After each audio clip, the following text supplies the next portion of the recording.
Today on In the Woodyard, we've got sad news. We lost a good man. So for those of you that have been around for a long time on the channel, you've seen a name pop up in the comments, a guy that contributed a lot to the channel over the years. We lost him. He lost a battle. He's fought for a long time, for years now, has some lingering illness. And those of you that know this guy, you know that he was a logger through and through. He lived to log. It was his thing that he did for decades, and he lost his battle. We lost him about a month ago now, and I just found out a few days ago. He was not a flashy guy. As far as him wanting everybody to know who he was kind of a quiet guy, but he contributed a lot to the channel. He had more logging knowledge in the tip of his pinky than I did my whole body. He taught me a lot. He gave me all kinds of information and advice. He came and helped me a few times, and his name was Al Drudsky.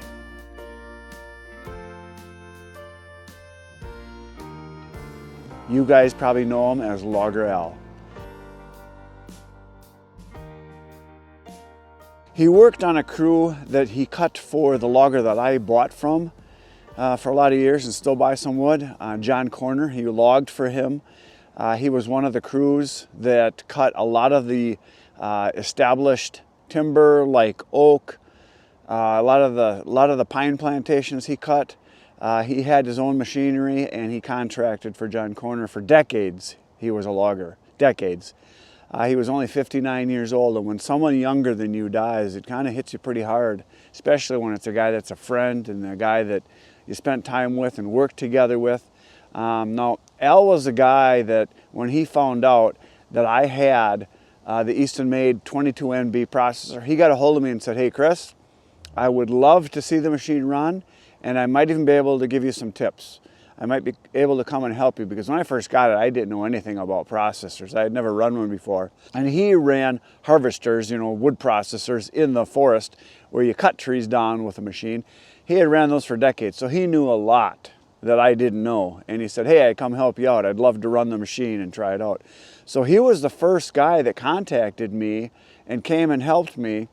Now, there was a lot of things that he showed me on the machine that I was totally unaware of, things that I didn't know you could do, or that there was a feature on it that you could change settings. He showed me how to properly adjust the bar speed. I didn't know that was even a thing, because when you get a big machine, especially something that was brand new like I got, there was no owner's manual. It was like, here you go, figure it out. So Al came and helped me run the machine. He showed me how to adjust the bar speed, because we were cutting some big dry ash trees, and it was at the maximum, like 20, 22 inches. They were right out there.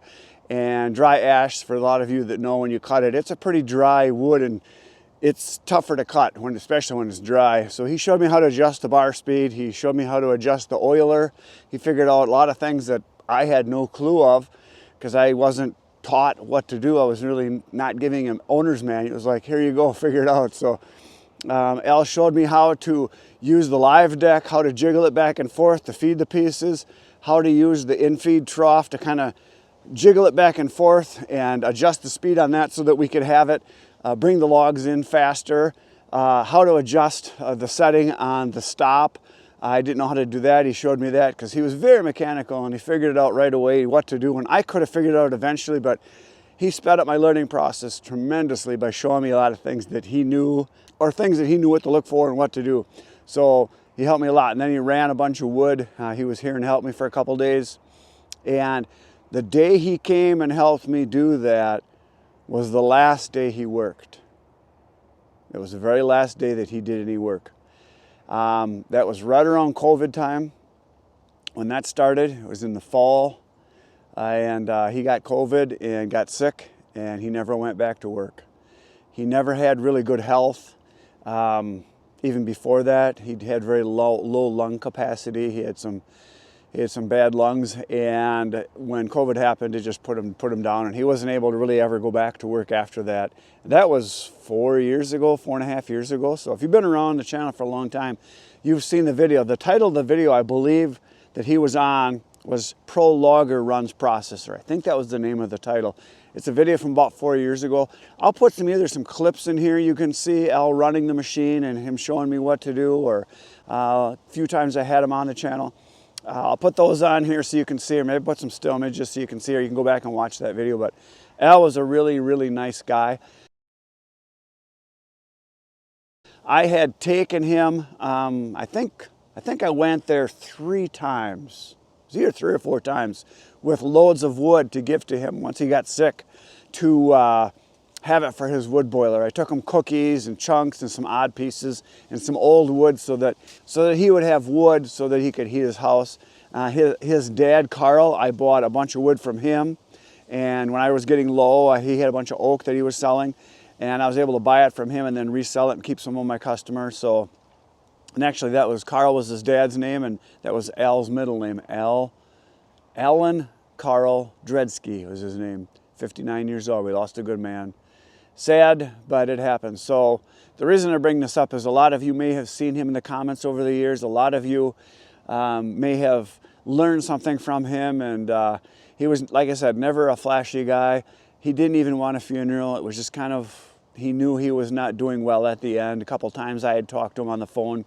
I would call him, you know, once a month, once every other month, and just chat a little bit with him. And he said he was getting worse all the time and weaker, and he said he knew the end was coming. Last time I talked to him, he said he wishes that he could go to shows, he wishes he could come and watch, but he couldn't even travel anymore. He was pretty much stuck to the house. He was on oxygen.